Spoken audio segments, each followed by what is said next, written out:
tulis. Tapi setelah lahiran orang dari 80 sampai 85 apalagi tahun 2000-an gitu ya, itu semuanya udah pandai-pandai bisa baca tulis gitu. Walaupun tidak sekolah formal gitu. Karena belajarnya secara otodidak gitu ya. Kalau saya contoh dulu pengalaman saya waktu saya lahir tahun 76. Waktu saya umur sekitar 8 tahunan saya kan penasaran gitu ya. Penasaran kalau mau baca tulis. Saya nggak belajar langsung ke seseorang, saya suka pakai areng gitu ya. Kadang bilik rumah orang, bilik rumah atau papan begini saya habis semua pakai coret-coret pakai areng gitu. Terus bikin misalnya ayam terus dinamain kotok gitu ya, itu kan ayam kotok gitu ya. Belajarnya gitu-gitu aja, jadi kadang-kadang kebalik A-nya kemana, kadang-kadang gitu. Tapi lama-lama kan ada yang mengatakan salah, berubah lagi gitu, ada yang nyontoin gitu. Belajarnya begitu, termasuk iseng aja gitu, nggak formal. Ada tambahan lagi nggak, Mam?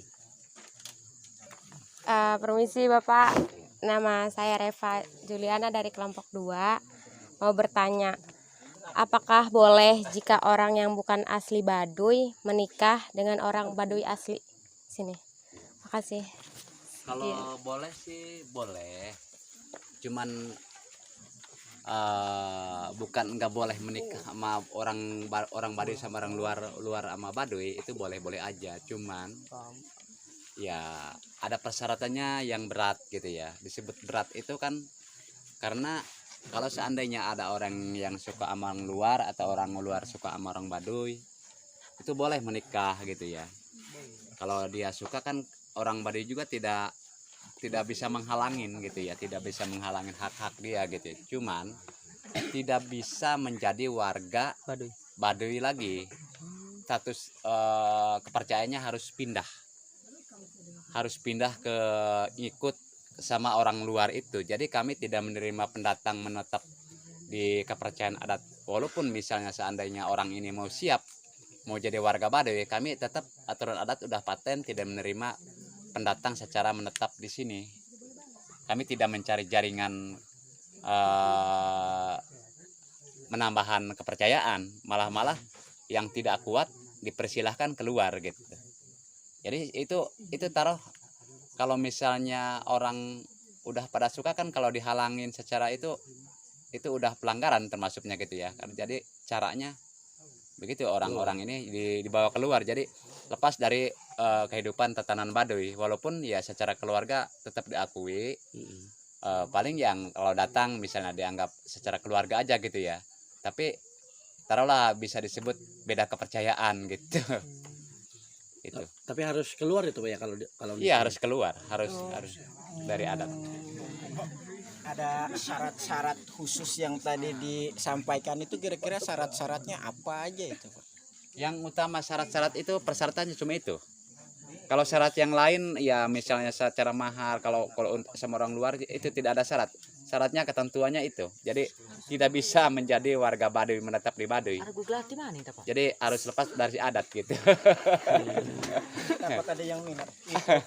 Tadi ada yang dilirik-lirik aja, Pak. Tapi kalau ada penambahan mah nggak bisa gitu, Pak ya. Penambahan gimana maksudnya? Kalau misalkan orang luarnya warganya jadi warga Baduy itu tidak bisa. Itu tidak bisa. Tapi kalau misalkan keluar mah diperbolehkan. Diperbolehkan kalau keluar. Jadi itu kalau misalnya ada yang kebetulan suka sama orang Baduy maupun lakinya atau perempuannya orang sini, itu tetap harus dibawa keluar aja. Harus secara lepas dari adat aja gitu. Tenang, Putih. Tapi kalau misalkan jadi Pak, nggak ada mahar. jadi nikah sama orang sini, makanya berarti nanti kalau misalkan ijab kabul pakai adat sini. Oh tidak bisa, tidak bisa, karena pernikahannya juga harus lepas dari ini. Berarti Kalau dinikahkan di sini tetap warga sini kan gitu. keluar berarti ya. Keluar, harus keluar. Yes. Ngotot rupanya Mau gitu. ngebut lu. Tapi kalau misalkan kita main ke Baduy, iya kan? Kalau misalkan main ke Baduy itu dianggap keluarga apa dianggap tamu gitu? Dianggap keluarga. Kalau datang ke keluarganya pasti dianggap keluarga aja, karena orang mah kan walaupun di mana kekeluargaan itu tetap kaitan keluarga aja, walaupun beda kepercayaan misalnya. Yang penting intinya suka sama suka. Repa gimana? Jangan mangguk aja. Punten Pak, Perkenalkan. Sunda nggak apa-apa. Kalau bisa.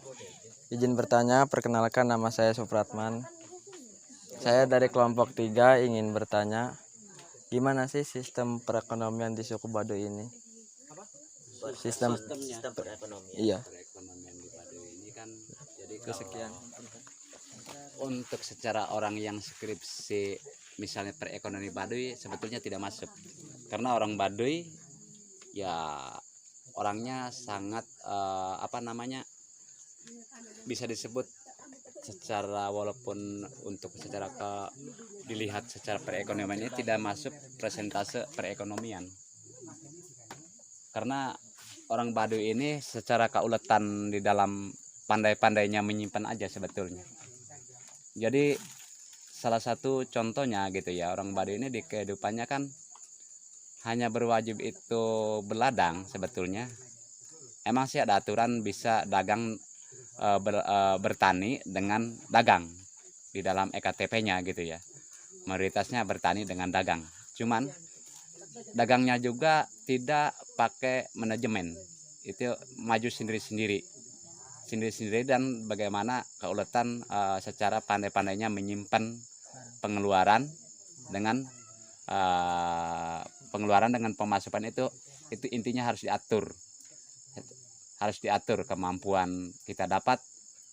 Seandainya 100 harus dibagi, nyisa misalnya kan pakai 50 aja perak gitu, contohnya begitu.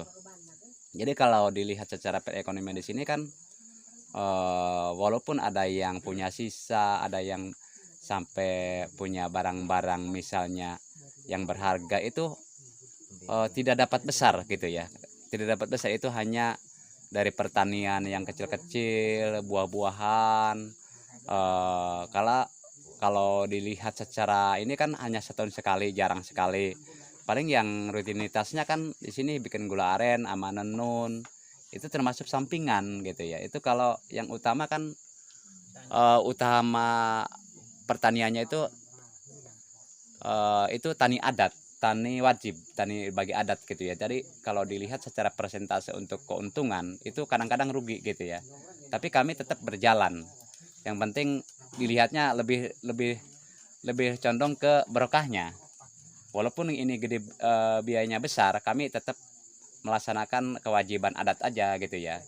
Walaupun ya per tahun misalnya kalau misalnya dijual ini misalnya cuma dapat 1 juta seandainya gitu, padahal habis mah 2 juta itu nggak masalah. Yang penting kami mengurus pertanian ini ada barokahnya. Dari yang namanya kepercayaan itu kan harus mengelola yang namanya dewesri itu atau padi, kami pokok itu gitu. Tapi kalau yang sampingan perekonomian yang lain, dari misalnya tergantung keahlian, ada yang jual beli misalnya kain, ada yang pengrajin kain, ada yang bikin gula merah. Terus paling hasilnya itu hanya tahunan ya, yang disebut duren itu termasuk tahunan gitu ya.